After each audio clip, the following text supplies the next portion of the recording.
So good afternoon and welcome to the California Law Review's Roundtable today, responding to Politics, Indian Law, and the Constitution, co-sponsored by Berkeley Law's Native American Law Students Association. My name is Sam Lim, and I am the editor-in-chief of the California Law Review. And before we go any further, we will begin as we always do with our land acknowledgement. And although I'm about to read this land acknowledgement for Berkeley, we do encourage you to look into the history of the land wherever you are tuning in from. California Law Review recognizes that Berkeley sits on the territory of Huchun, the ancestral and unceded land of the Chochenyo Ohlone, the successors of the historic and sovereign Verona Band of Alameda County. This land was and continues to be of great importance to the Ohlone people. We recognize that every member of the Berkeley community has and continues to benefit from the use and occupation of this land since the institution's founding in 1868. Consistent with our values of community and diversity, we have a responsibility to acknowledge and make visible the university's relationship to Native peoples. By offering this land acknowledgement, we affirm indigenous sovereignty and will work to hold the University of California, Berkeley more accountable to the needs of American Indian and indigenous peoples. In recognition that California Law Review benefits from this history, we pay the Shumi land tax as a small way to contribute to the healing of this history, the sovereignty of Ohlone people, and the preservation of their culture. We published Professor Matthew Fletcher's article, Politics, Indian Law, and the Constitution in volume 108, issue 2, which was published in April of 2020. And we are thrilled at the opportunity to look today more closely at what Professor shared with us alongside Ambassador Keith Harper, Professor Elizabeth Reese, and Tara Houska. And we're so grateful to Professor Seth Davis for joining us and moderating this conversation. This event would not have been possible without the support of the Native American Law Students Association. And we are just thrilled that we have two members who are also editors on CLR here with us today to help kick off this event. So Zach Meeker is an articles editor and former treasurer of NALSA, and Wyatt Williams is an associate editor and current co-chair of NALSA. And their contribution made this roundtable today possible, and their vision has made it into what it is today. I also want to take a quick moment to thank our senior diversity editor, Jessica Williams, without whom her tremendous leadership has allowed us to really bring a lot of these great programs to bear this year. So thank you to Jessica. And with that, let me turn it over to Wyatt now. And thank you all again for being here.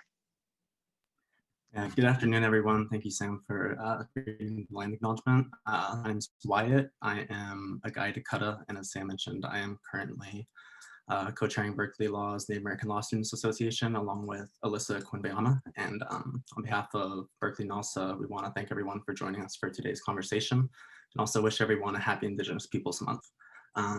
So Berkeley NALSA did not exist at this school 3 years ago. It was refounded by current 3Ls. And one of the many goals of that refounding was to make sure that a school like Berkeley Law uses its resources to the benefit of Indigenous peoples, and doing so in a lot of ways that we're doing today. For example, we want to work towards ensuring that Berkeley Law becomes a permanent home for scholarship in federal Indian law, but we also want to facilitate conversations around that scholarship with the community so that going forward, everyone at Berkeley Law enters practice with stronger foundations in tribal sovereignty and other issues that are important to our community. So for that reason, we're very grateful for our speakers' time today, for the community in attendance, as well as to our partner organizations, CLR and SIEGE, for making these conversations possible. We want to encourage everyone to continue joining our conversations this month and mention the follow-up to this event. That's going to be a screening and discussion of the film Blood Memory. For that, upon registration, you'll receive an access code to the film, and then at lunch hour next Thursday, we'll be meeting for a follow-up discussion with the director, Drew Nicholas, with a co-author of the Indian Child Welfare Act, Bert Hirsch, as well as an Assistant Attorney General at Cherokee Nation, Chrissy Nimmo. So we hope to continue seeing everyone throughout the month. We wish you all happy Indigenous Peoples Month, and with that, I'm going to pass it to Zach to introduce today's discussion. Thank you, Wyatt, and welcome everyone. My name is Zach Meeker. I'm a member of the Choctaw Nation of Oklahoma and articles and essays editor for the California Law Review. So I'm going to It's my pleasure to be introducing our four speakers as well as our moderator. But before I do that, I would just like to stop for a moment and thank everyone who's in attendance today, and those that will be watching this after the fact.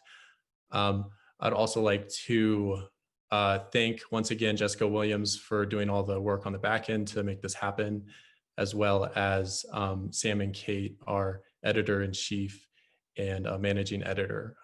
This will be CLR's first roundtable discussion on legal issues facing indigenous communities, and I hope this is something we will continue to do in the future. So in the interest of time, I've done my best to keep introduction short, but I encourage everyone to look up our speakers after today's conversation, as their legal careers and dedication to Indian country is truly inspiring. I will start by introducing Professor Matthew Fletcher, member of the Grand Traverse Band of Ottawa and Chippewa Indians. In addition to having a prolific academic career, Professor Fletcher has spent much of his career working in tribal government. He currently sits as the Chief Justice of the Porch Band of Creek Indian Supreme Court, as well as several other tribal appellate courts. He is the Foundation Professor of Law and Director of the Indigenous Law and Policy Center at Michigan State University College of Law. And among his many publications, he's co-edited Facing the Future, the Indian Child Welfare Act at 30, and is the primary editor and author of the leading law blog on American Indian law and policy, Turtle Talk. Next, we have with us today Ambassador Keith Harper, a citizen of the Cherokee Nation. Ambassador Harper started his legal career as an attorney at the Native American Rights Fund before spending several years in private practice representing the interests of tribes and individual American Indians. In private practice, he represented the plaintiff class of 500,000 individual Indians and served as class counsel in the landmark trust case Cobell versus Salazar. In 2010, he was appointed to be the first Native American ambassador to the UN Human Rights Council under the Obama administration. And since then, he has returned to private practice and now sits as the chair of Jenner & Block's first Native American law practice.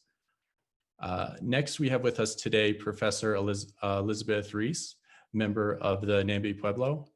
After beginning her legal career at the NAACP Legal Defense and Education Fund, she worked as an attorney at the National Congress of American Indians, where she supported tribal governments as they implemented expanded criminal jurisdiction over non-Indians under the 2013 Violence Against Women Act. She is currently the Bigelow Teaching Fellow and Lecturer in Law at the University of Chicago Law School.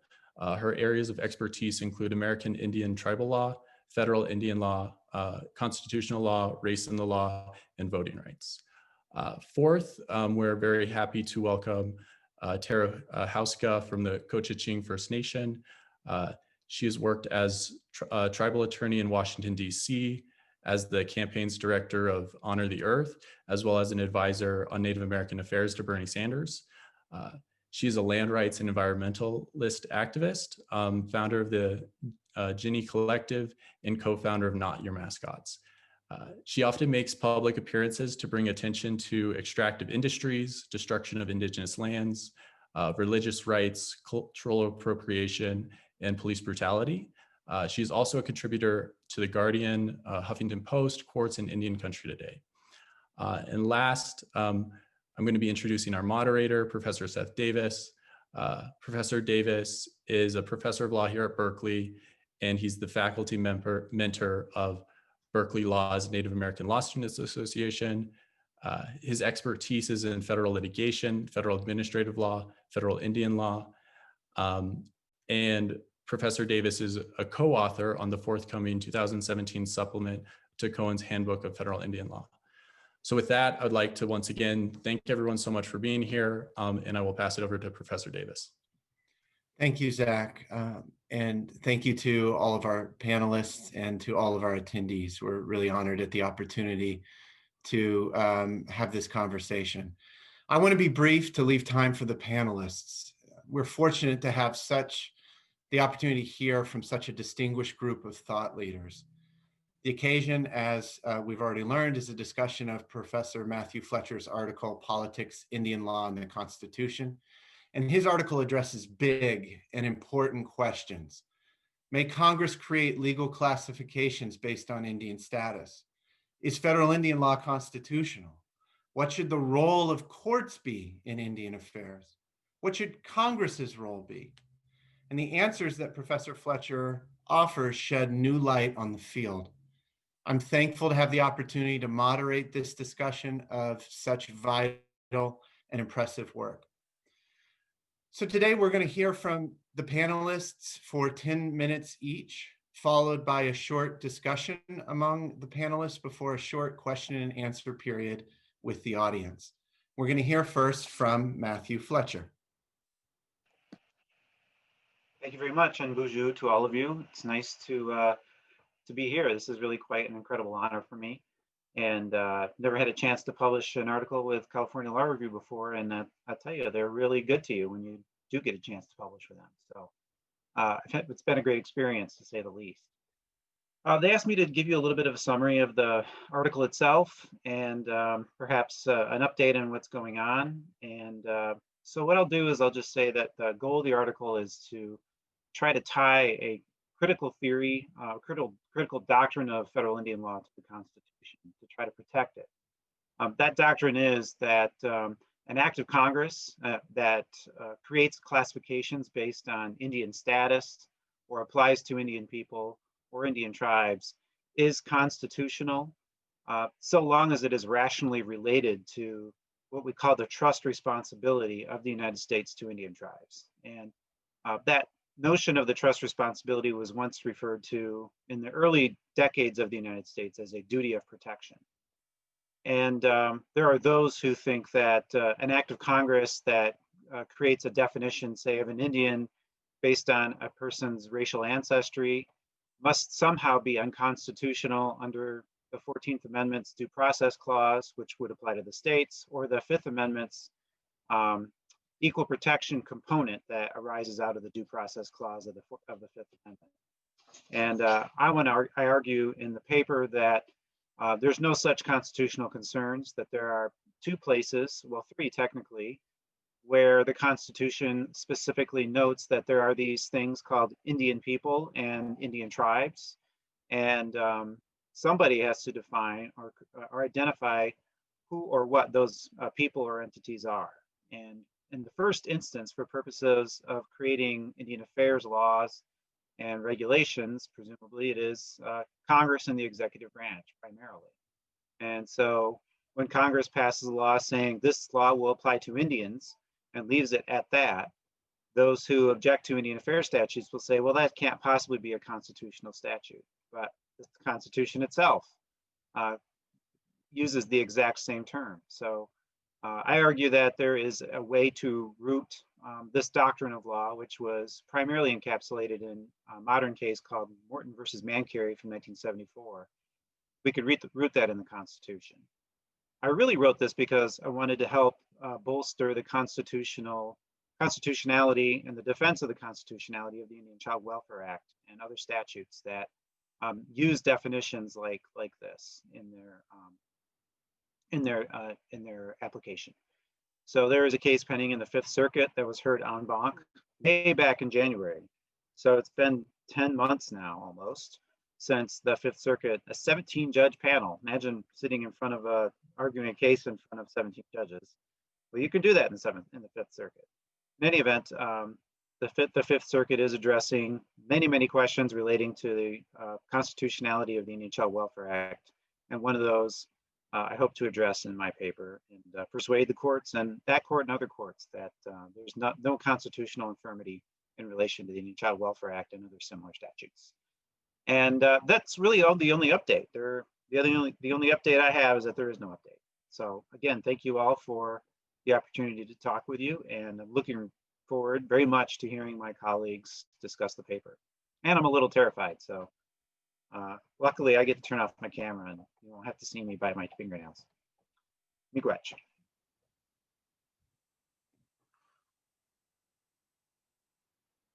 Ambassador Harper, do you want to join the conversation now?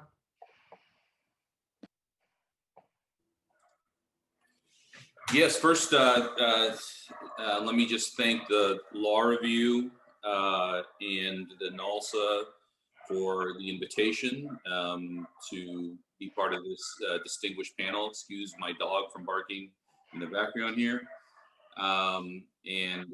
So I'm just going to offer some general thoughts about Matthew's article. First, I think my first thought is that this article does what you want an article to do, which is be thought-provoking. And it certainly is that. Matthew is taking one of the most important critical issues in federal Indian law. I think there are about 4 or 5 Indian law topics that remain not fully settled, that have tremendous real-world implications. For example, when a statute of general applicability is enacted with no mention of Indian tribes, does it apply to Indian tribes? And courts have come out on both sides of that question. Another one, of course, is where a state, where is a state federally preempted regarding non-Indian activity on Indian land? It is usually governed by a case called White Mountain Apache versus Bracker, the Bracker test. But having litigated cases in that area, Bracker does not seem to me to be a taste at all. Another such area is, what are the obligations of the United States when managing trust assets belonging to individual Indians? So you have a series of these questions. One that was bedeviling tribes for a long time was, when is a reservation disestablished? And fortunately, the Supreme Court last term finally brought greater clarity to the issue in a manner that was favorable to tribes. But my point here is that we have all of these really important issues in Indian law, but none of them are remotely as important as the one that this article tries to address, because it goes to the fundamentals of what Indian law is. And if you answer the question as to when can Indian tribal citizens be treated differently, and if your answer is in narrow circumstances, then that would prove devastating to tribes and their ability to realize full self-governance and self-sufficiency. If, on the other hand, you say that Congress has broad capabilities in this area, and that judicial review should be limited, and that Indians can be treated differently, then even when Congress uses race considerations, the race of the native, then that completely enhances the ability for self-determination, and that kind of rule of decision, in my estimation, would have an extraordinary political, social, and economic impact in Indian country. So the stakes on this general issue just could not be higher. And so that's my first point. Now let me make some other specific observations about the piece, and then identify what I think is the most challenging question from a litigator's perspective.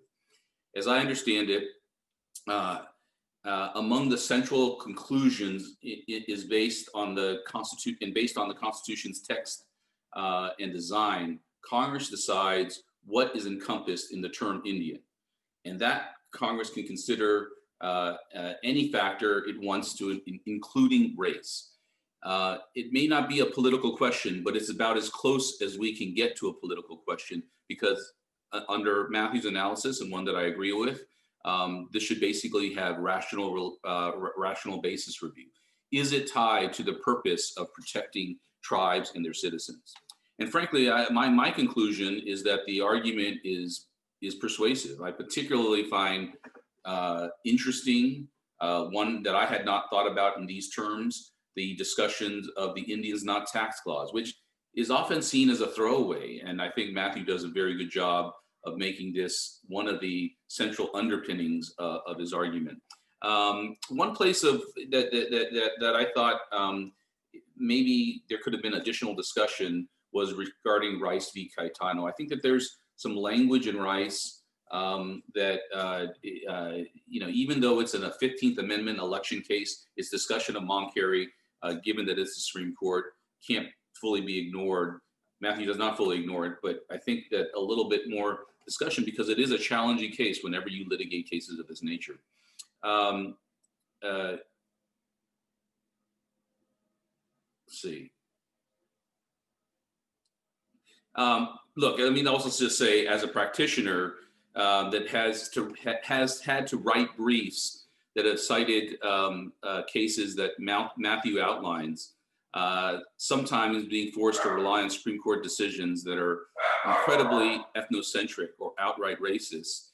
The section setting forth the devastating criticisms of judges trying to decide who was an Indian was probably the most gratifying part of the article. It is self-evident, I think, when you look at the long line of cases, that judges just do not have the competence. They do not have the ken to answer these questions effectively. So let me just say a moment spend a moment on the ICWA section, and particularly the Berkeley case, which I have some familiarity with. One thing I would say is that I concur with Matthew that, and I don't think anybody would be surprised that the district court got it very, very wrong. Basically, the district court said that because the Indian child definition in ICWA included children of biological children of members who also were eligible for membership, then it fell outside the Morton v. Moncarey decision, because there was no political relationship between the child and the tribe. And that's just flat wrong. I mean, there are multiplicity of relationships in this circumstance. The child is eligible for membership. The child has a parent that is a member. They're living in the home of somebody who is a member. So clearly, there's a lot of political ties.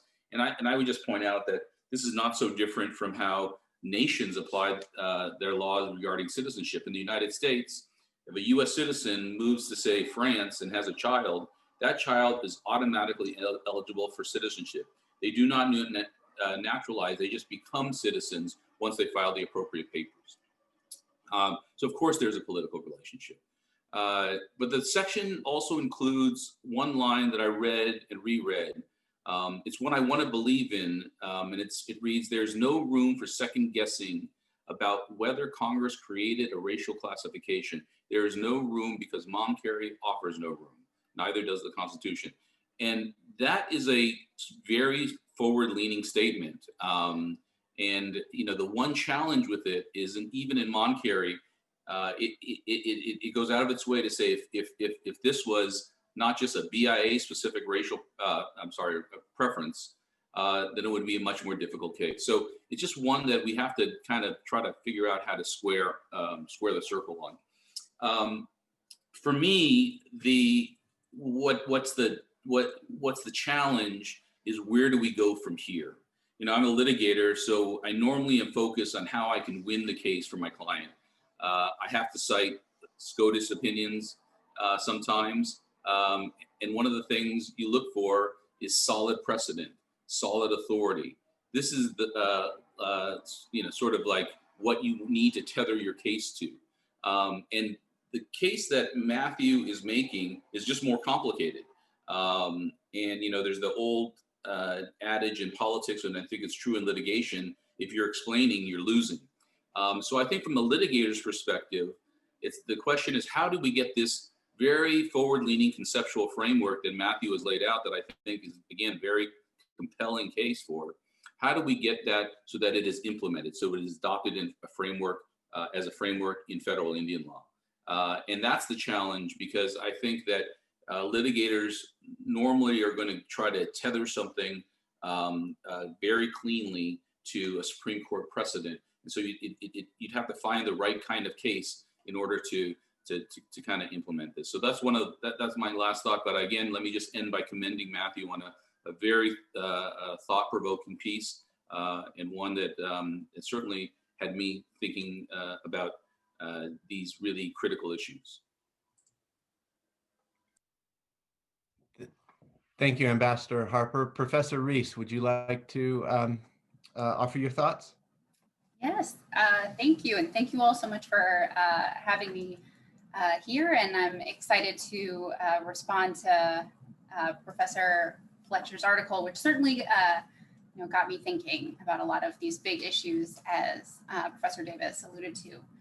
One of my, I guess I'll just right at the front probably put out that I could probably summarize some of my reactions to this as similar to Ambassador Harper's, that, I found very sort of therapeutic reading the sections talking about how terrible the courts can be at talking about these issues of classification and race throughout history. But then when I got to the point of, well, so what we should do then is send it to Congress, my reaction was, Congress? Have you met them? Really? And so I'll sort of structure my remarks and reactions around sort of that general theme. So I would say that the core question of this article is both, what is an Indian and who can decide, both as a matter of law, of course, but as Professor Fletcher has reminded us, also much of this is a matter of politics. And so I want to sit here and sort of push on how much of this political and legal picture is also entwined with some cultural realities, both messy and complex ones that for both Indian people and white Americans have very much defined our American experience. So I just think that right from the beginning, of course, America has politicized race, and that in fact, we have also raced our political identities in a great many ways. I have experience litigating voting rights cases in the South, and I can tell you this isn't a unique phenomenon amongst Native peoples. In the South, Black and Democrat are the same thing. Politics and race, they get messy and intertwined. And so political identities and race and groupings and ways have always been messy in ways that have made it impossible to sometimes have a clean or a clear picture of what some of the rules or laws around this should be. So Professor Fletcher's article does a really good job of taking us back to some of our constitutional sort of roots and questions in this area. The idea that Indians are a special group for counting purposes within the Constitution is of course true, but then again, so were slaves. Or more precisely, Indians not taxed are the special group who are, presumably referring to Indians who are not citizens or otherwise incorporated. And then, of course, Black slaves were a group within the Constitution.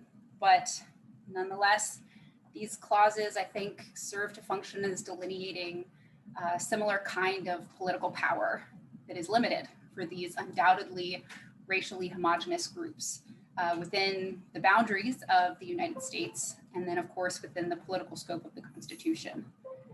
So in this way, Professor Fletcher highlights Indianness has always been both political and racial.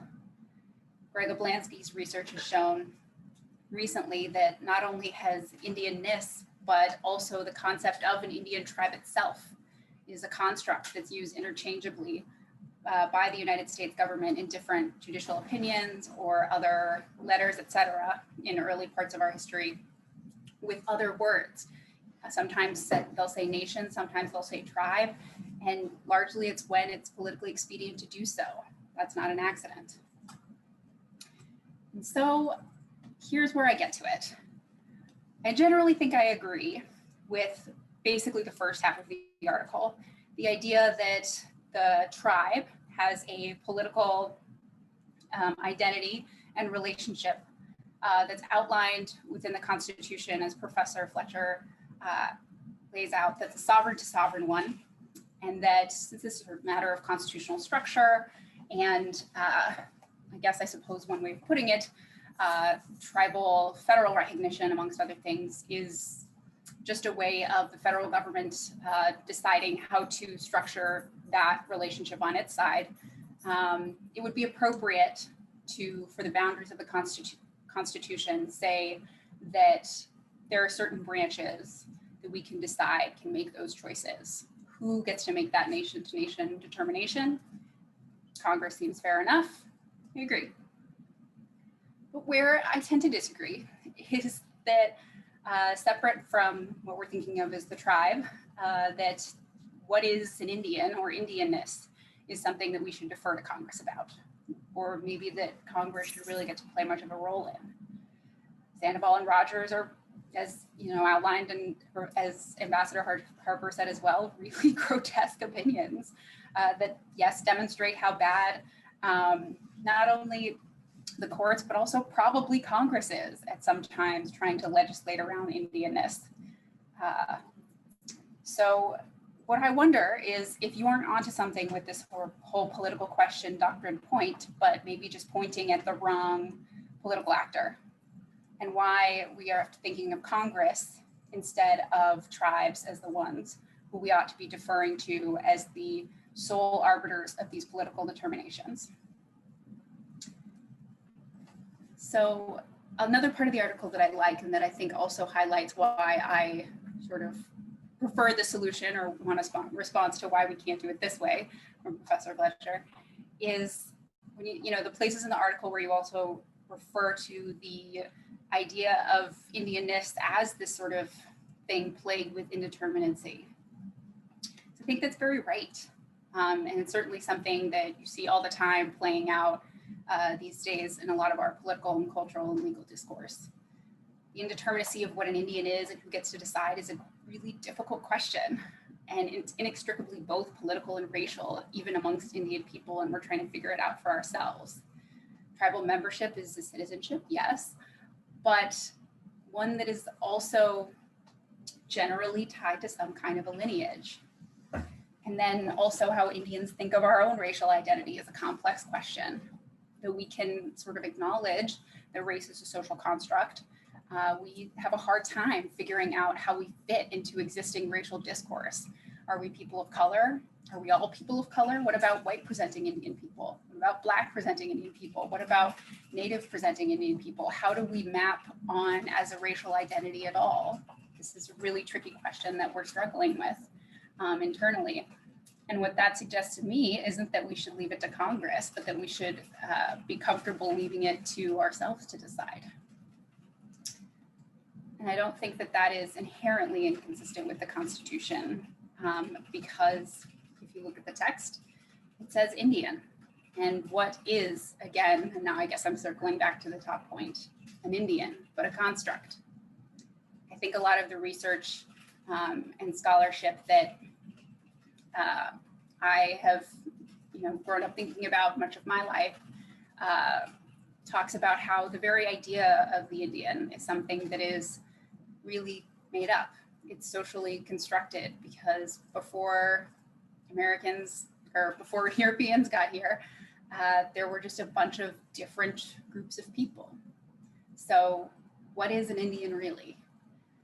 So I've been recently sort of grappling with this.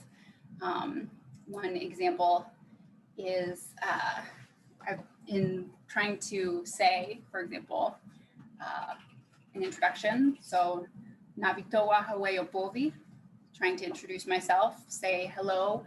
My Indian name is Yampovi. That doesn't even actually translate right because there isn't a word for Indian name in Tewa. It's only, the best translation is my name in our people's way, or our people would call me. That's the best translation. There is no word for this grouping that yet still exists. So the point that I'm really landing at is that we have these two things that are defined by the Constitution in a sort of messy, sloppy way that I think we should be okay with. That's the idea of the Indian tribe and this concept of an Indian. And when it comes to pinning down precisely who gets to decide what the former is versus the latter, I think we should maybe separate those out into different questions. So, and let there maybe, if there are no Indians as a general concept, where we're all this one shared identity that Congress would get to define, or the Constitution says Congress gets to define, then what are we? But tribal citizens, and just leave it at that. And then substitute the places where the Constitution references Indians as a reference to this concept of Indian tribes, and the relationships therein, since that's primarily what they would have been discussing, except for the congressional apportionment purposes, in which case, again, this is part of a shared history of enshrined political and racial identity that happens throughout the United States and probably isn't as unique to Indianness as we might otherwise think. So, I'll leave it at that. Thank you, Professor Reese. Our final panelist will be Tara Houska. Hey, Buju Ginawa, Jabawe Kwe Indigenous Makwa Didem, Kuching Indinjaba. My name is Tara Houska. I'm Berkeley from Kuching First Nation. I am calling you from a bedroom on the Pine Ridge Reservation. And really glad to be here with all of you. Really appreciate the space and the time and hearing the good words that have been spoken. And it was nice to slip on a different hat again and read through an academic article, a law article. I spend much of my day, I live in a pipeline resistance camp off grid and I'm engaged in advocacy for my work these days. No longer in law offices or comfortable places usually. This is long, so I've been indoors for a while. But I would say, you know, I really appreciated reading the article, not just for the kind of interaction of like those more legalese type words, but also just to see a really strong pushback to the concerted efforts to undo Indian people, to frame us as special. I really appreciated that the article started that way by talking about this Robert's understanding that it's like special status, when in fact it's not. You know, it's a relationship that was formed with a newly forming sovereign that arrived on our shores. Before I reach my conclusions of what I thought about the article, I would say one thing that struck me as I was reading it is I think it's really important to always understand context. You know, the work that I do in advocacy is oftentimes almost inherently tied to context.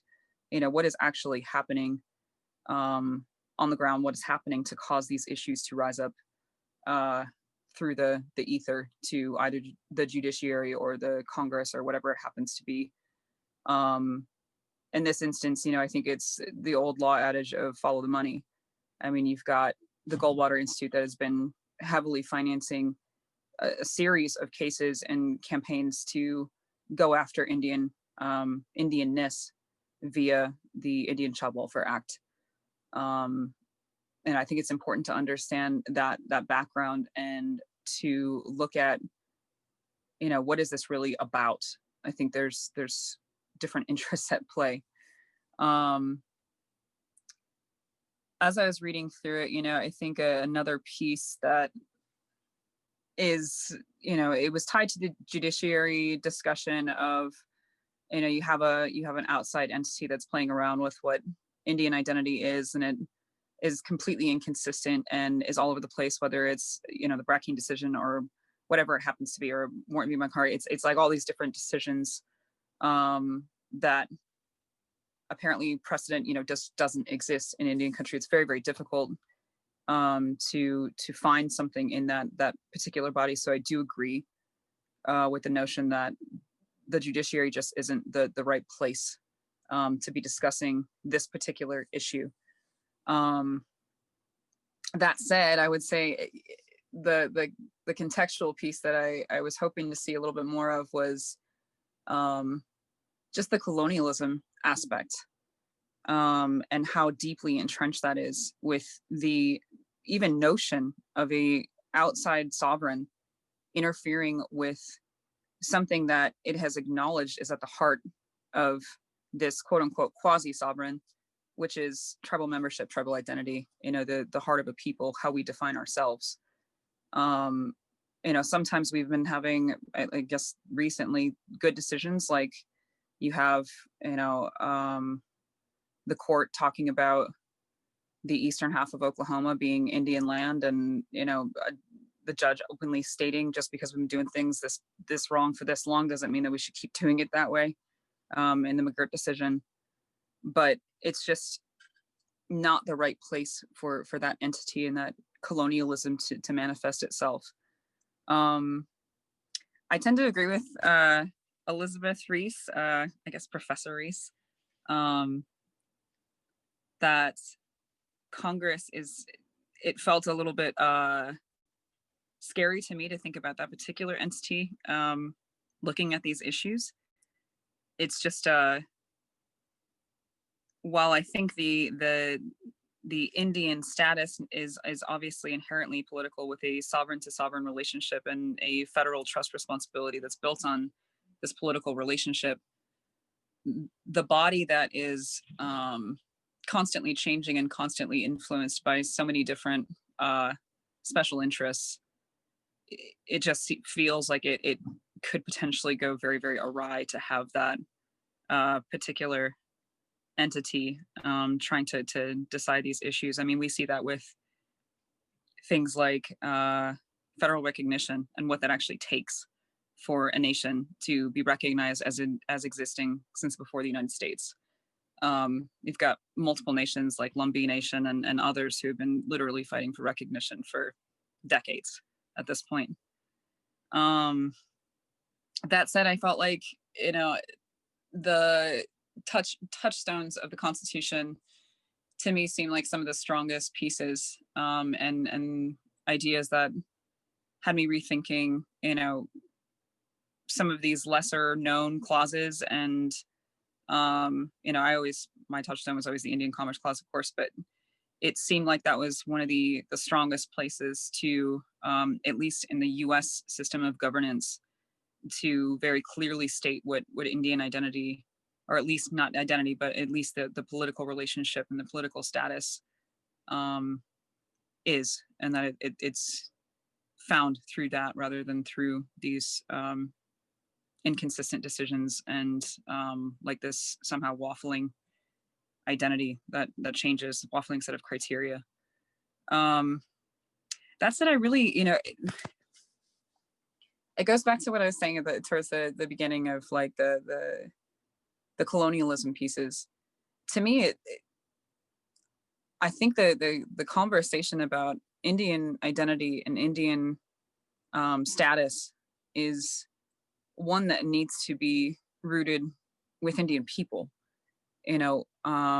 with nations or tribes, as Liz said, but it's an internal conversation that is reflective of being a sovereign. That blood quantum is something, and it was mentioned in the article several times, and I really appreciated seeing that, is that this blood quantum notion is something that's actually like a third party notion that's been injected into our systems of governance, our tribal systems of governance, and that it is something that is deeply entrenched at this point, because anytime you open up a constitution, a tribal constitution, you either need to involve the federal government if you haven't gone through the process of delegating that authority to yourself or to your nation. And it's oftentimes very, very, very controversial within a nation. You have a imposed colonial form of government that causes a whole host of issues within tribal people who were not necessarily structured in that manner. That were not necessarily just a council and a business council and individual voting rights or individual voting, like casting to decide these critical issues. It wasn't necessarily like that. And at the same time, even if those processes as they exist are very fraught with all kinds of controversy, it still seems to me that that's the strongest form of defining these really difficult questions. I think there's some really great scholarship out there about the notion of kinship rather than the underpinning of blood quantum, which is as I said, an imposed idea, an imposed notion to commit genocide on paper and bleed us out essentially. But it seems that we have these people that are thinking about kinship as the basis of forming a tribal tribal entity. You know, to me, I think of a tribe as a group of people who shares kinship and language and a culture. And as identity keeps shifting with, you know, many of our people living off reservation and people not speaking our own languages and, you know, becoming quote unquote mixed into other folks and being a whole rainbow of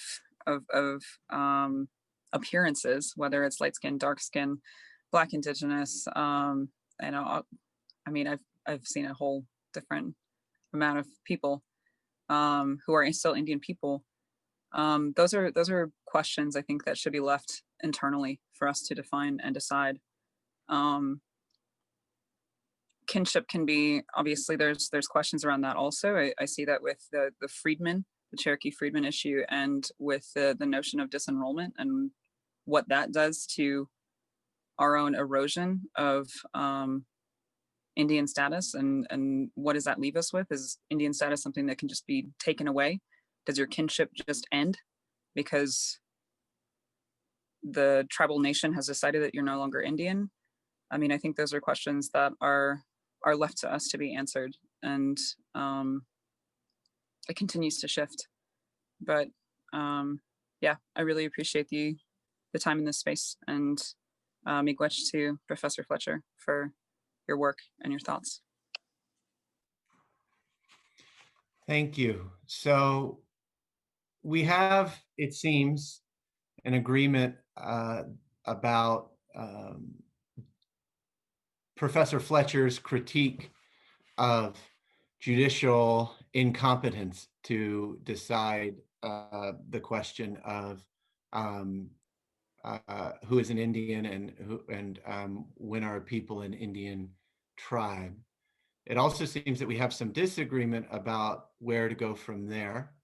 And so, Professor Fletcher, I'd like to ask you to respond to two questions. One is the question about why not view the question of who is an Indian as a political question committed to tribes. And the second question, I was wondering if you could talk a bit more about where Tara left off in the question of how does the context within which the question arises matter for how we should think about which institution, which government should be answering the questions that you're addressing.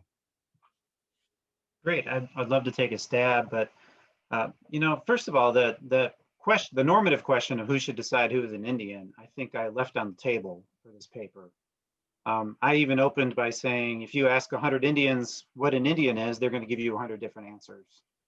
And if you ask me 100 times, I'll probably give you 100 different answers too. So I don't know how to answer that question. I take, for purposes of this paper, I take the law as I see it. You know, you look at Greg Oblowski's work in the first century of the United States, and basically Congress said, like most policymakers and most Americans at that time, you know an Indian when you see one, right? Nobody was going around with 23andMe and asking, you know, Indians to take a blood test to prove they're Indian. They just kind of figured it by what they looked like and what clothes they were wearing, where they were, who they were with, and what they were doing, and figured out that's an Indian.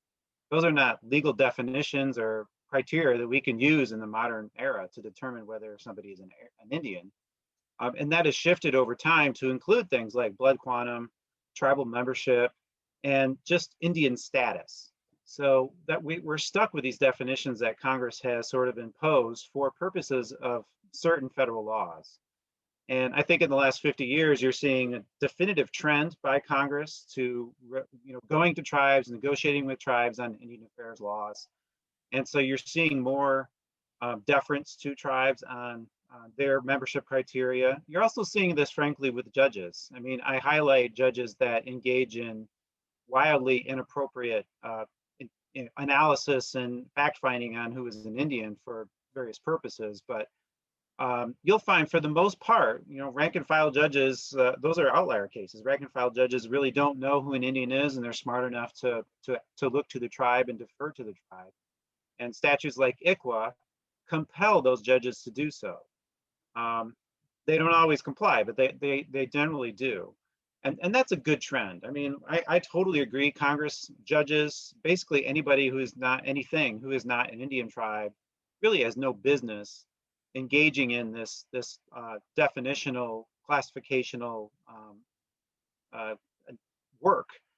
But Congress does do it anyway. And most recently, and really quite importantly, in the 2013 Violence Against Women Act, again, the act applies in certain contexts to, quote, Indians.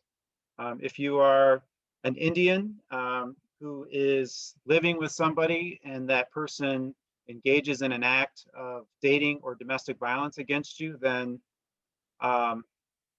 you're covered, right, by the statute. And the statute is part of the Indian Civil Rights Act, which again says it applies to Indians, does not define what an Indian is. We like to think that tribes have their own definitions of who an Indian is. They tend to follow, frankly, federal law when they do that. In the criminal jurisdiction area, again, we don't, tribal membership criteria, blood quantum is irrelevant. It is, again, the laws apply to Indians. We look to whether the victim is an Indian, whether the perpetrator is an Indian. There is no definition in the statute. There never has been. And so the courts have adopted a common law, I guess you could say common law, or some sort of workaround around the lack of a definition. And, I talk about that in the paper. But it's important to realize that when Congress does do that, and when we generally, tribal advocates, want to protect and help the United States protect and defend its statutes when they're challenged in this way, to get engaged in a debate about who should be making definitions about Indians isn't really relevant. It's how are we going to persuade the federal judiciary, that particularly the Supreme Court, that when Congress does take this action, that it's acceptable under the Constitution. That was really only my goal. But so I leave it at that. And in fact, when the paper in some ways is just incomplete. I meant to talk about the Indian Child Welfare Act, but I decided to leave some other things out, and particularly the criminal jurisdiction aspect, and the more recent VAWA statutes, which those will be challenged eventually, potentially in the Supreme Court. We just haven't seen those yet. So anyway, in any event, thanks generally for the comments. It was really quite entertaining. So. Let me just open it up. Generally, we have a few more minutes. Would any of the panelists like to respond or take up one of the questions or lines of conversation that has emerged thus far? Well, I would just say one thing. I certainly concur with the idea that as far as deciding who is an Indian, it should be a tribal decision. And I did not read the article to suggest otherwise. I think that the question to be struggled with is, do we want courts to have a broad range of judicial review of congressional decisions? Because under settled law, Congress has plenary authority. Congress's authority is so vast that in the Lara case, despite a prior Supreme Court ruling in Duro versus Reyna, the Congress, the Lara case says that Congress can change the inherent jurisdiction of tribes. I mean, that's a pretty, I'm glad they held that, and I think that's the right decision. But settled law, federal Indian law, is that Congress has this vast authority. The question is it good to have judges reviewing that to a great degree? But I feel, in my judgment, the answer should be no. That doesn't mean I put full faith in the Congress. I mean, Congress created the Termination Acts. Congress created allotment. So I'm not Pollyannish about the notion that Congress is always going to be our friend, but it's already going to be passing laws of this nature. And so the question is, what do we want the federal judiciary's role to be? And I think the more limited, the better, because especially in this instance where we're talking about who is an Indian.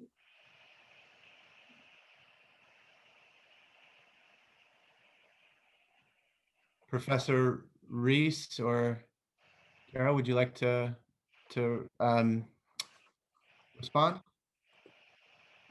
Sure. So I'm like partially satisfied with this answer, just as a matter of like the practicalities of litigation and relying on existing precedent and working within it. But I'm also somewhat not, in that there's other parts of this that seem to be rolling things all the way back to base constitutional framework arguments.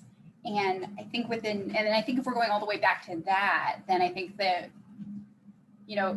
we can all agree, if we all agree, like in theory, that tribes should be the people who decide what an Indian is. But then we're also saying, as a matter of Congress's plenary power, they also have the right to do that. And we're kind of sort of accepting that and saying that that is, given what it is, though, preferable to the slow erosion of the courts coming in and eating at that plenary authority to for themselves in their demonstrated worst job at doing so, defining what an Indian is. But I guess I don't totally buy that as a matter of a fundamental assumption about the structure of the Constitution, especially given other parts of Greg Oblansky's work about the Indian Commerce Clause, and I think the strongest points about the way that we think about Indianness or Indians in the Constitution. It's hard to separate out the tribal concept of what a tribe is and from this racial component. And I think within that room for ambiguity, we should lean into the political tribal identity that would create space for that deference instead of sort of accepting the framework such as it's been built out, because I think we all know it's been built out for sort of a constructed reason that is fairly to exercise control over who or what an Indian is. And I just worry, especially about sometimes papers that, within the space of trying to keep the floodwaters back, end up building a wall in the spot that they are. Just a moment to react to that. I think that those are really important points. And, I can totally see the paper as being viewed in its particular context to be a defense of plenary power, to be a defense of congressional power. And it is for this purpose. I suppose if we were to demand a paper that encompassed all of the contexts that I'm thinking about, it would be much longer, but it would have something in it that says, and by the way, tribes really decide for themselves who an Indian really is.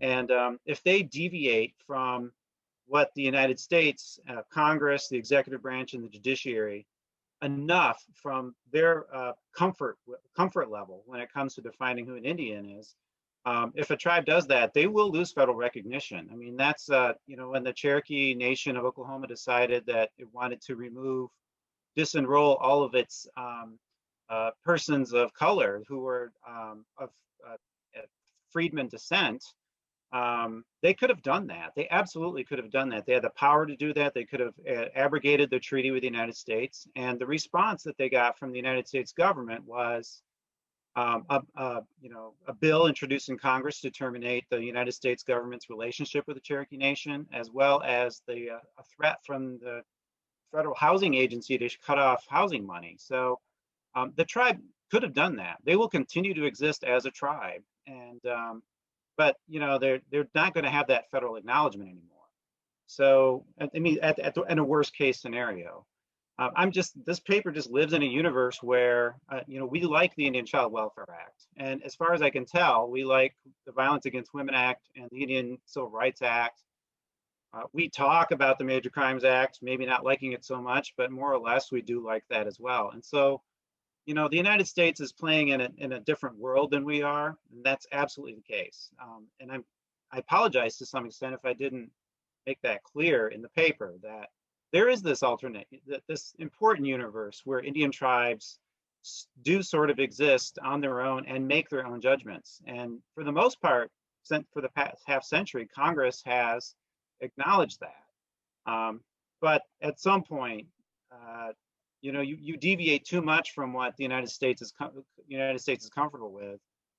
They'll stop playing in our sandbox with us, and we just have to acknowledge that and go forward. There are tribes here in Michigan who are not acknowledged. They, in part because of historical accidents, but in part because they refuse to take to accede to demands of the United States government on membership questions. And my own tribe was challenged by that for 8 years when we were acknowledged in 1980. The United States Bureau of Indian Affairs coerced us into adopting a membership criteria that we didn't really want to use, but we eventually acceded because we decided as a tribe that it was better to be to have this membership criteria, to have this federal relationship, than to go back to where we were before.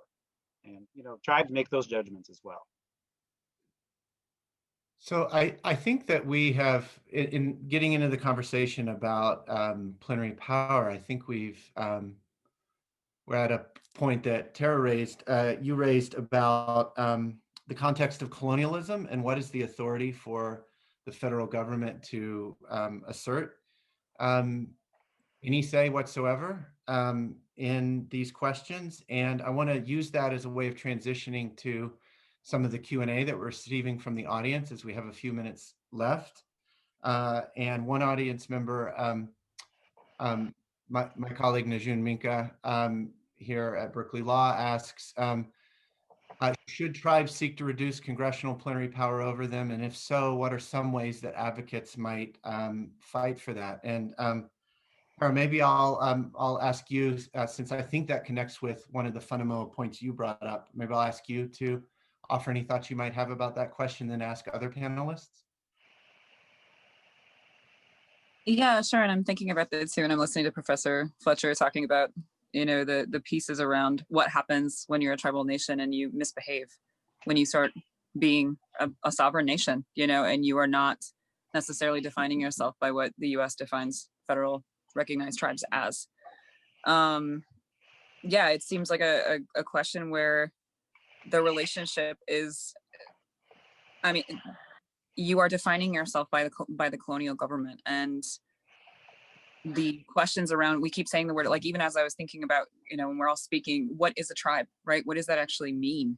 Like, is the tribe the tribal council? Is the tribe the tribal people? Those are oftentimes two very, very different things, right? Where you have a group of people that are basically a mini United States, and that causes, like I mentioned, that causes a whole host of issues. Where you've got people that inherently distrust their tribal government, people that are not necessarily accountable to their quote unquote constituency, it's just, but then if you start behaving in a way that's, perhaps you are doing traditional councils and you are attempting to move back to the way that you did self-govern, what does that mean with your relationship with the federal government? Are they going to then, start moving away from your sovereign relationship? And does that mean therefore that you're going to lose your payments for them existing on what's now the United States? Those are questions about plenary authority that, those are hard ones. It's really at the heart of our definitions of who we are, and also that lingering and continuing issue of quasi-sovereigns, and the fact that almost every aspect of our lives is in some way, shape, or form at the beset or the involvement of the federal government into our affairs, which is inherently non-sovereign, right? Like, that's not about sovereignty, that's about control. Yeah, I would add that, you know, the way that I've begun to think about how modern Indian tribes are for the past 50 years of self-determination. We call it self-determination. And, but in some ways, what tribes are is we're federal government contractors. So we call them 638 contracts or self-governance contracts. We negotiate them every year, an annual funding agreement with the United States. But what we're doing is stepping in the shoes of the United States and delivering services to ourselves as the United States. And what we have to do is play by the United States rules. And there is an enormous benefit to doing that. But there are costs. And tribes have really come from a complete destruction of their ability to govern, you know, leading up through termination into the 60s and 70s, and have begun to build up their governmental capacity. We have people going to school, coming back to work for the tribes. We have lawyers now. We didn't really have lawyers before. So, I mean, there's been an enormous sea change in how the ability of tribes to do all this work. And what we're still waiting for is for tribal leadership, tribal advocates, people within the tribes to sort of leap out with their cultures and traditions, with their traditional governance structures, and say, this is great. We've established the capacity, the ability to do this work. We have resources now. Now let's do things our way, right? And that's where we're, in some ways, my generation, frankly, you know, is not really there. I've begun to start writing papers on the use of traditional philosophies to try to marry those to our governmental structures now. It's a pretty close to an impossible idea, but if you write it down and think about it, maybe someday somebody will do something about it. But that is the real test for the future, is if tribes will continue to be federal government contractors, or will they, which is okay. A tribe can make that choice, but are we going to do something that is better than that? And I like to think we will. I just don't know what that looks like. So this question of the future of tribes exercising self-determination connects with another question we received in the Q&A, and I think we have time for one more question, because I think we've got about 4 or 5 more minutes. And it's a question about the implications, the broader implications of the Burkina case and an adverse outcome for tribes in that case, for larger questions of self-determination. And Ambassador Harper, you referred to the fundamentals of what Indian law is, and the question in Professor Fletcher's article is going to self-determination. I wonder if you might get this part of the conversation started by if there's anything you'd like to say about putting Burkina in a larger context, more about the question of indigenous self-determination in the Burkina case. Sure. You know, before I do that, I do want to mention one thing on plenary authority, because as a litigator, you often find yourself arguing that plenary authority is greater, because it's either attempting to reverse a prior decision, as in Lara, or in Burkina itself. Central to Burkina is the argument that Congress can pass a law that implicates Indian children who are living far, far from the reservation. And so that is taking plenary power and looking at it as far broader. So these are where the tensions are with plenary authority. Yeah, look, I think that Burkina goes to the heart of this fundamental issue of when can federal law treat Indians differently.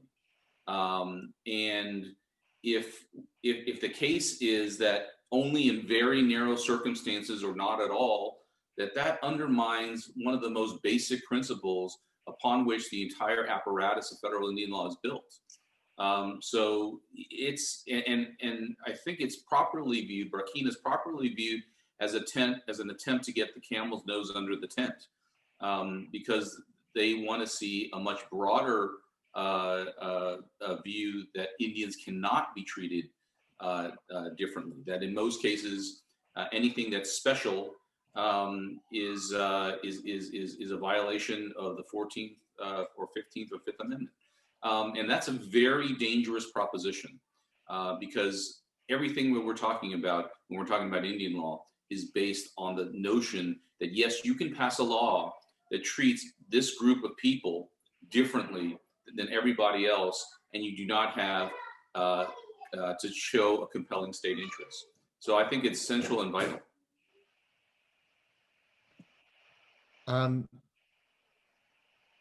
Any of the other panelists? I want to make sure to give Professor Fletcher the last word before I thank all of you. So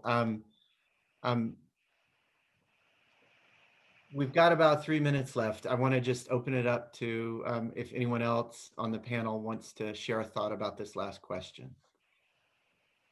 Sure. So I think it's tricky because I also think, there's still a bit of an open question on if some of this does get injected with race-based classifications, what would happen if it were subjected to strict scrutiny analysis? I think things like ICWA might actually have a better case because actually Congress did a better job with its homework about demonstrating a compelling state interest in that, in all of the horrors that Indian people went through with being separated from their kids and having their kids taken. Than a lot of other times when governments do things and then have to survive strict scrutiny analysis. So I think it might be an open and tricky question what would happen and what would fall and what wouldn't and in what circumstances. I also think it might be different for different parts of Congress's definitions and in different places. For example, this is fairly unpopular opinion, but I've always been a little bit skeptical of parts of the Duro fix because of the ways that they go based on, Indianness as opposed to a citizenship relationship. I think that, it's very possible that tribal jurisdiction over members would, be much easier for political reasons, because citizenship might be a way of understanding Indianness or a way to retreat the Indian definition, which actually then might actually just turn into my point in the end, and even if you end up gutting parts of the race elements within some of these definitions. I think one of the really important lessons of this conversation is context matters, and there's a whole lot of complexity when we think about the different contexts within which these questions arise. And I think it's a testament to the strength of this, of your article, Professor Fletcher, that has generated this conversation. And so I just want to thank you for that. Thank all our panelists, and Professor Fletcher, I'll give you the last word before we close. Can I interject before please. that happens? Yeah, absolutely. Yeah, absolutely. One of the things that you were talking about when it came to the future of where we're going and where we're at, and Professor Fletcher was talking about writing papers to leave to future generations to figure out. I think, just as an anecdote, but perhaps something that I think actually has a lot of potential and has a lot of teeth to it when it comes to litigation and protecting our own nations and protecting our sovereignty and exercising our sovereignty, is the blending of both westernized law and legal mechanisms with traditional values in the form of rights of nature. And there are nations that are doing those things. There are very few of them here in the United States, but some of them have done those undertakings of looking at how do we actually assert the rights of a being within our nations to protect it.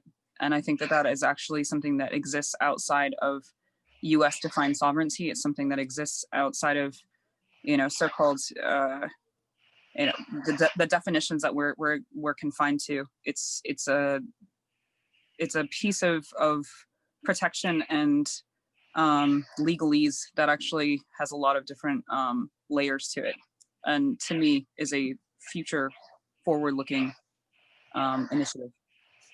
Thank you for that. And I hope the students here at Berkeley Law that are thinking about that question and working on it in some research and writing right now are, I'm sure, really appreciate you sharing that, Tara. Really appreciate it.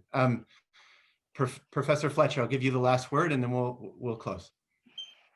Thanks. I guess what I would say is, the conversation is steered in a direction that I really enjoy.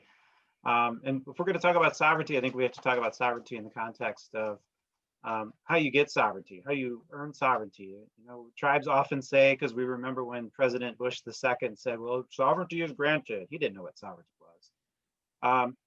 You know, it isn't. You know, Congress can pass a law like ICLA or the Self-Determination Acts and, you know, authorizing tribes to do all sorts of things, you know, redirecting jurisdiction towards tribes. But unless we actually do an excellent job, an outstanding job of applying our authorities, asserting our jurisdiction, governing better than those around us, none of this really matters. And you know, that's probably the reason, in my view, that the McGirt case actually happened, is because some of the tribes in Oklahoma are doing a better job of governing their reservation territories than the local governments are, and certainly the state of Oklahoma is. So we see that here in Michigan. Our tribes have established enormous capacities to govern ourselves, to monitor environmental activity and biological conservation in a way that the state never really did, never really was interested in doing. And that's really what sovereignty is. And it's just a nub of what the future can hold. And so thank you for you know, raising all of those questions, and I appreciate again the opportunity to do all of this is really quite fascinating. Thank you so much. Well, I wish we were in person so the panelists could all hear our thanks, our collective thanks in terms of clapping hands and so on. So I will do my best to just enthusiastically and deeply say thank you so much for your time. We so very much appreciate that you joined us here at Berkeley Law for this conversation that we hope is trend setting in and of itself in terms of the work that our NALSA representatives and our CLR representatives talked about. So thank you all so much.